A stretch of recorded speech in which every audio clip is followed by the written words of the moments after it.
ঈশ্বরে নয়, পরমেশ্বরে মোক্ষ। এই পৃথিবী সবার দুঃখ কষ্ট লাঘবের তরে স্রষ্টা স্বয়ং ভগবান শ্রীকৃষ্ণ নামে এই পৃথিবীতে অবতীর্ণ হয়ে গীতা প্রদান করিয়াছেন সবার মুক্তির তরে। সেই গীতাতে তিনি উল্লেখ করিয়াছেন যে তোমরা সকল মতপথ ছেড়ে শুধুমাত্র আমারই প্রদত্ত মতপথ গ্রহণ করো, তোমরা সর্বদা মনটাকে আমার চিন্তায় নিযুক্ত করো, তোমরা একমাত্র আমারই শরণ লও। আমি প্রতিজ্ঞা করিয়া বলিতেছি যে আমি অবশ্যই তোমাদের মুক্ত করিয়া লইব, শোক করিও না, কেননা তোমরা আমার প্রিয়। সেখানে তিনি আরও উল্লেখ করিয়াছেন যে তোমরা যা কিছু করো তা সব কিছুই আমাকে অর্পণ করিও, কারণ ভগবান স্বয়ং শ্রীকৃষ্ণ হইলেন জগৎগুরু এবং তিনি একমাত্র সবার মোক্ষদাতা। শ্রীকৃষ্ণের প্রদত্ত গীতায় শ্রীকৃষ্ণ নিজেই গুরুদেব সেজে বসে আছেন, তাই তিনি গীতায় পরম্পরায় গুরুদেব ধরিতে নিষেধ করিয়াছেন। তারপরও সনাতন ধর্মের বড় বড় পণ্ডিতরা সেই শ্রীকৃষ্ণকে বাদ দিয়ে নিজেরাই গুরুদেব সেজে বসেছেন এবং পরম্পরায় গুরুদেব সৃষ্টি করেই চলছেন। তাই তারা শ্রীকৃষ্ণের নির্দেশ অমান্য বা বাতিল করে, অর্থাৎ একমাত্র শ্রীকৃষ্ণতে চিত্ত স্থির বা একমাত্র শ্রীকৃষ্ণের শরণ লওয়া বাদ দিয়ে শ্রীকৃষ্ণের সঙ্গে রাধারানীর পূজাও করছেন এবং ব্রহ্মা, বিষ্ণু, তুলসী সহ আরও অনেককে ডাকাডাকি করছেন। শ্রীকৃষ্ণ গীতায় সবাইকে নিষ্কাম হইতে বলিয়াছেন, আর সেই নিষ্কাম হইলেন সবার আত্মা, আর দেহ হইলেন সবার সকাম। তারপরও সনাতন ধর্মের বিশেষজ্ঞরা বলিতেছেন যে শ্রীকৃষ্ণের প্রদত্ত পঞ্চমুক্তির সর্বশেষ সাহায্য বা শ্রীকৃষ্ণতে লীন হইতে যাওয়াটা পাগলের কর্ম, অর্থাৎ তাদের ভাষ্য অনুযায়ী শ্রীকৃষ্ণ হলেন পাগল, কারণ তিনি সাহায্য মুক্তির ব্যবস্থা করিয়া রাখিয়াছেন। তাই এই পরম্পরায় গুরুদেবরা ভক্ত হয়ে, অর্থাৎ সকাম হয়ে বা বৈষ্ণব হয়ে থাকতে চান, শ্রীকৃষ্ণতে লীন হয়ে নিষ্কামী হতে চান না। তাই পরম্পরায় গুরুদেবরা শ্রীকৃষ্ণের প্রদত্ত গীতাকে তৃতীয় স্থানে, ভাগবত পুরাণকে দ্বিতীয় স্থানে এবং শ্রী চৈতন্য চরিতামৃতকে প্রথম স্থানে রেখে মুক্তির পথ খুঁজিতেছেন। তারা বলিতেছেন, গীতারূপ নৌকায় আশ্রয় গ্রহণ করিলে নৌকা ডুবে যেতে পারে। ভাগবত রূপ সাঁকো কিংবা ব্রিজ পার হতে গেলে সাঁকো ভেঙে যেতে পারে। তবে সমুদ্র শুকিয়ে যাওয়া চরস্বরূপ শ্রী চৈতন্য চরিতামৃত অবস্থান করিলে অনায়াসে পায়ে হেঁটে পার হয়ে যেতে পারবেন। কিন্তু দুঃখজনক হইলেও এটাই সত্য যে আপনারা সেই সমুদ্রের চূড়াবালিতে পড়ে আটক বা বন্দী হয়ে আছেন। আর এটাই হলো আপনাদের শ্রীকৃষ্ণকে বা শ্রীকৃষ্ণের প্রদত্ত গীতাকে অবজ্ঞা করার ফলাফল। শ্রীকৃষ্ণ স্বয়ং ভগবান এই পৃথিবীতে অবতীর্ণ হইয়া গীতা প্রদান করিয়াছেন সবার দুঃখ কষ্ট লাঘবের তরে। সেই গীতারূপ নৌকোর কাণ্ডারী হলেন স্বয়ং ভগবান শ্রীকৃষ্ণ। তারপরও যারা সেই নৌকা ডুবে যাওয়ার ভয়ে নৌকারূপ গীতা ত্যাগ করেন, তারা নিশ্চয় গণ্ডমূর্খ ছাড়া আর কিছুই নহে। কারণ তারা যার কাছে যেতে চান তাকেই বিশ্বাস করেন না বা তার উপরে আস্থা রাখেন না। আমার মনে হয় এই পৃথিবীতে আপনারা শ্রীকৃষ্ণকে খুশি করবার জন্যই সকল প্রকারের কর্মকাণ্ড করছেন। কিন্তু স্বয়ং ভগবান শ্রীকৃষ্ণ নিজেই গীতায় বলিয়াছেন যে মনুষ্য মধ্য গীতা ব্যাখ্যাত অপেক্ষা আমার অধিক প্রিয়কারী আর কেউই নাই, এবং পৃথিবীতে তা অপেক্ষা আমার অধিক প্রিয়কারী আর কেউ হইবও না। তারপরও আপনারা সেই গীতাকে তৃতীয় স্থানে রেখে ভাগবত পুরাণ ও শ্রী চৈতন্য চরিতামৃতকে দ্বিতীয় ও প্রথম স্থান প্রদান করিয়াছেন। সুতরাং আপনাদের এই ধরনের ব্যবহার কপটতার পরিচয় বহন করে। তবে সেইটা আপনাদের জ্ঞানে না অজ্ঞানে, এইটা আমি বুঝি না। শ্রীকৃষ্ণ সবার দুঃখ কষ্ট লাঘবের তরে গীতায় বলিয়াছেন যে তোমরা পরিমিত রূপ আর ব্যয় এবং পরিমিত রূপে নিদ্রিত ও জাগ্রত থাকিয়া কর্মসৃষ্টা বা প্রার্থনা করো। তবু আপনারা অনাহারে ও রাত জেগে তার উপাসনা করছেন। অর্থাৎ স্বয়ং ভগবান শ্রীকৃষ্ণ আপনাদের দুঃখ কষ্ট লাঘব করতে চান, আর আপনারা দুঃখ কষ্ট ভোগ করতে চান। তাই আপনারা শ্রীকৃষ্ণের বাক্য বা নির্দেশ অবমাননা করে শ্রীকৃষ্ণকে অবজ্ঞা করছেন। আর আপনাদের এই সকল ব্যবহার এটাই প্রমাণ করে যে স্বয়ং ভগবান শ্রীকৃষ্ণের এই পৃথিবীতে অবতীর্ণ হওয়াটাই ছিল ভুল। তাই আপনারা মোক্ষ পেতে তৎ ব্যবহার না করে ওম ব্যবহার করছেন পরমলোকে যাওয়ার জন্য।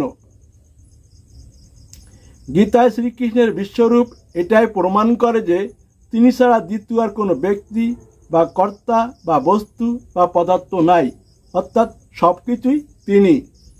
সুতরাং জগতের সমস্ত নাম ও রূপের সার নাম ও রূপ হইল শ্রীকৃষ্ণ। তাই এই কলিকালে কৃষ্ণ নামেই মুক্তি, অন্য কোনো নামে নহে।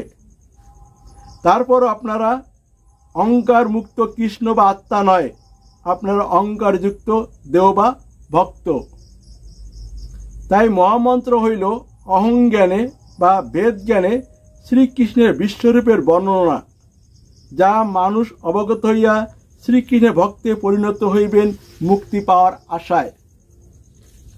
এবং মহামন্ত্রের সার কৃষ্ণ মন্ত্র বা কৃষ্ণ নাম জপ করে অহংজ্ঞান বা বেদ জ্ঞান ত্যাগ করে অবেদ জ্ঞানে শ্রীকৃষ্ণতে বা বাসুদেবে লীন হইয়া চিরস্থায়ী মুক্তি বা মোক্ষ প্রাপ্ত হইবেন। কারণ নিরাকার উপাসনা করাটা কষ্টদায়ক। তাই নিরাকার বাসুদেব বা কৃষ্ণ সাকার রূপ ধারণ করে শ্রীকৃষ্ণ হয়েছেন, যাতে সবাই শ্রীকৃষ্ণের রূপে চিত্ত স্থির করিয়া সহজে চিরস্থায়ী মুক্তি বা মোক্ষ প্রাপ্ত হইতে পারেন। তাই নিরাকার থেকে সাকারে যাওয়াটাই হইল বন্দি, আর সাকার থেকে নিরাকারে যাওয়াটাই হইল মোক্ষ। কারণ সাকার প্রকৃতি বা দেহের অর্থাৎ সৃষ্টির বিনাশ আছে, আর নিরাকার পরমাত্মা বা বাসুদেবের অর্থাৎ স্রষ্টার বিনাশ নাই।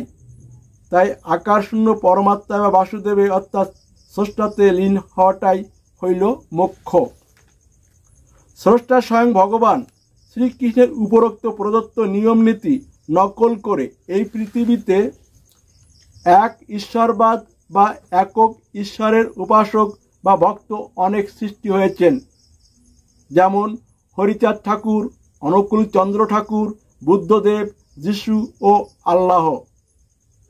কিন্তু দুঃখজনক হইলেও এটাই সত্য যে একক স্রষ্টার উপাসকের প্রতিষ্ঠাতা পরমেশ্বর স্বয়ং ভগবান শ্রীকৃষ্ণের কোনো একক উপাসক বা ভক্ত নাই।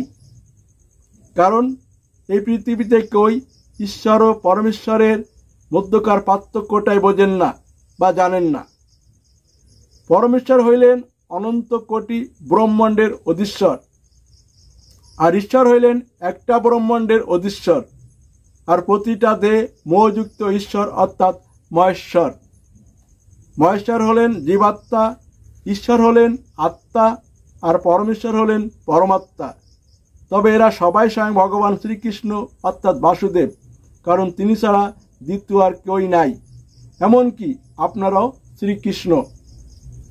তাই শাস্ত্রে বলা হয়ে থাকে স্রষ্টা এক এবং অদ্বিতীয়, অর্থাৎ তিনি ছাড়া দ্বিতীয় আর কোনো ব্যক্তি বা কর্তা বা বস্তু বা পদার্থ নাই, তিনি সব কিছুই।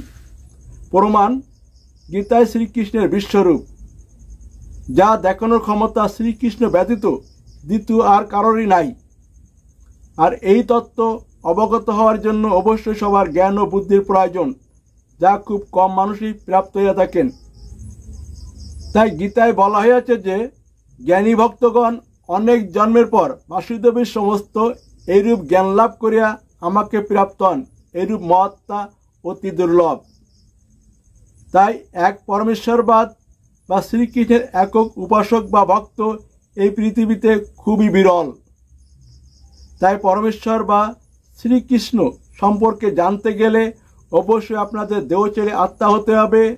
আপনাদের শ্রীকৃষ্ণের প্রদত্ত গীতা শ্রী জগদীশচন্দ্র ঘোষের শ্রী গীতা পড়তে হবে ও মানতে হবে। তবে আপনারা শ্রীকৃষ্ণের কৃপায় শ্রীকৃষ্ণের তত্ত্ব জেনে চিরস্থায়ী মুক্তি বা মোক্ষ প্রাপ্ত হইতে পারবেন। তাই মুক্তি তিন প্রকারের। এক, মহেশ্বর বা জীবাত্মার ক্ষণস্থায়ী মুক্তি। 2 ঈশ্বর বা আত্মার ব্রহ্মলোকে দীর্ঘস্থায়ী মুক্তি। এবং 3 পরমেশ্বর বা পরমাত্মায় অর্থাৎ বাসুদেবে লীন হইলে চিরস্থায়ী মুক্তি, যাকে মোক্ষ বলে। জীবাত্মা কাকে বলে? যাদের দেহ আত্মা সম্পর্কে জ্ঞান নাই, যারা নিজেকে আত্মা ছেড়ে দেহ দাবি করেন এবং অহংকারে পূর্ণ দেহের 3 গুণে বদ্ধ হয়ে কর্তা সেজে আমি আমার বলে বেড়ায় এবং সব কিছু ভিন্ন ভিন্ন দেখেন, তারাই জীবাত্মা। আর এই জীবাত্মারাই তাদের দেহের কর্ম বা পাপ পুণ্য অনুসারে বারবার স্বর্গ নরক ও পৃথিবী ভ্রমণ করতেই থাকেন, যতক্ষণ না তারা দেহ ছেড়ে আত্মায় গমন করতে পারেন। তাই জীবাত্মার সাধন ভজন হইল গীতার নিয়মে খাদ্য নিয়ন্ত্রণ করে দেহকে সংযম করে অহংকারযুক্ত দেহ ছেড়ে অহংকার মুক্ত আত্মায় গিয়ে সিদ্ধি লাভ করা, অর্থাৎ ভিন্নতা দেখা ছেড়ে একই দেখা, এবং আত্মার লোকে গিয়ে দীর্ঘস্থায়ীভাবে বসবাস করা এবং আত্মার থেকে পরমাত্মায় বা বাসুদেবে অর্থাৎ শ্রীকৃষ্ণতে লীন হয়ে চিরস্থায়ী মুক্তি বা মোক্ষ প্রাপ্ত হওয়া। তবে আত্মা থেকে পরমাত্মায় যেতে না পারলে তাকে অবশ্যই পুনরায় এই পৃথিবীতে ফিরে এসে স্থূল দেহ ধারণ করিতে হইবে। প্রতিটা দেহে অহংকারযুক্ত 3টা গুণ আছে, যথা সত্য, রজ, তম গুণ। ভালো মন্দ সকল কর্ম এই 3 গুণ দ্বারাই সম্পন্ন হয়ে থাকে। সাত্বিক খাবার থেকে সত্যগুণ স্বর্গে যাওয়ার জন্য, রাজসিক খাবার থেকে রজগুণ এই পৃথিবীতে থাকার জন্য, এবং তামসিক খাবার থেকে তমগুণ নরকে যাওয়ার জন্য। তাই সকল শাস্ত্রে খাদ্য নিয়ন্ত্রণের মাধ্যমেই দেহ সংযমের ব্যবস্থা রাখা হইয়াছে। সুতরাং অপরের দোষ দিয়া লাভ নাই। গীতার নিয়মে খাদ্য সংগ্রহ করে আপনাদের দেহ নামক যন্ত্রভাণ্ডে ফেলে দেন আপনাদের গন্তব্যে পৌঁছাতে। কারণ খাবার থেকে রক্তের সৃষ্টি, আর সেই রক্ত থেকে কর্মের উৎপত্তি, এবং সেই কর্মগুণেই ধর্ম ও অধর্মের প্রকাশ ঘটে।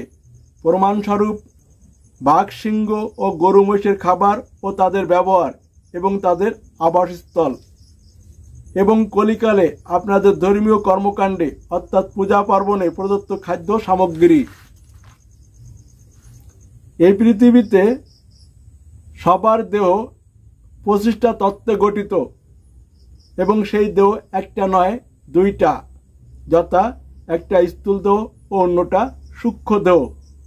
স্থূল দেহের মাঝে সূক্ষ্ম দেহ থাকে এবং সেই সূক্ষ্ম দেহের মাঝে আত্মা বা পরমাত্মা অবস্থান করেন। তাই মৃত্যুর পরে এই পৃথিবীতে সবার স্থূল দেহটায় পড়ে থাকে এবং সূক্ষ্ম দেহ সহ আত্মা কর্ম বা পাপ পুণ্য অনুসারে স্বর্গ কিংবা নরকে গমন করেন, এবং পাপ পুণ্য ক্ষয় হইলে স্বর্গ থেকে পৃথিবীতে ফিরে এসে ভালো মানুষ রূপে জন্মগ্রহণ করেন, আর নরক থেকে ফিরে আসলে পশু পাখি রূপে জন্মগ্রহণ করেন। আর পাপ পুণ্য সমান সমান হইলে সরাসরি এই পৃথিবীতে খারাপ মানুষ রূপে জন্মগ্রহণ করেন। যতক্ষণ দেহ ছেড়ে আত্মা যেতে না পারবেন ততক্ষণ সবার স্বর্গ নরক ও পৃথিবী ভ্রমণ চলতেই থাকবে। তবে দেহ ছেড়ে আত্মায় গেলে সিদ্ধি লাভ হওয়ায় আত্মার লোকে বা ব্রহ্মলোকে দীর্ঘস্থায়ী বসবাস করতে পারবেন। কিন্তু আত্মা থেকে পরমাত্মায় বা বাসুদেবে যেতে না পারলে এই পৃথিবীতে পুনরায় ফিরে আসতে হবে। তবে আত্মা থেকে পরমাত্মায় বা বাসুদেবে গেলে বা লীন হইলে চিরস্থায়ী মুক্তি বা মোক্ষ প্রাপ্ত হইবেন, যাহা শ্রীকৃষ্ণের প্রদত্ত গীতা কিংবা শ্রীকৃষ্ণের কৃপা ছাড়া কখনোই কারোর প্রাপ্ত হওয়া সম্ভব নয়। যেহেতু রাধারানী ও তুলসী দেবী শ্রীকৃষ্ণের কৃপায় শ্রীকৃষ্ণকে প্রাপ্ত হইয়াছিলেন, তাই আপনারা রাধে রাধে না বলিয়া বা অন্যকে ডাকাডাকি না করিয়া তাদের মতোই হইয়া শ্রীকৃষ্ণের চরণ শক্ত করে ধরেন, যাতে শ্রীকৃষ্ণের কৃপা প্রাপ্ত হইয়া শ্রীকৃষ্ণকে সহজে প্রাপ্ত হইতে পারেন। কারণ শ্রীকৃষ্ণের কৃপা একমাত্র শ্রীকৃষ্ণই প্রদান করিয়া থাকেন, অন্য কেউ নয়। তাই গীতার নিয়ম আর রাধারানীর কর্মকাণ্ড একই, অর্থাৎ শ্রীকৃষ্ণকে প্রাপ্ত হইবার নির্ভুল পথ প্রদর্শক। এখন আপনারা দেহ হয়ে থাকবেন, নাকি আত্মা হইবেন, নাকি ভক্ত হয়ে থাকবেন, নাকি পরমাত্মায় বা বাসুদেবে অর্থাৎ শ্রীকৃষ্ণতে লীন হইয়া চিরস্থায়ী মুক্তি বা মোক্ষপ্রাপ্ত হইবেন। সেই চাওয়াটা আপনাদের আর পূরণ পরমেশ্বর স্রষ্টা স্বয়ং ভগবান শ্রীকৃষ্ণের। ভালো থাকেন সবাই, সবাইকে নমস্কার ও ধন্যবাদ।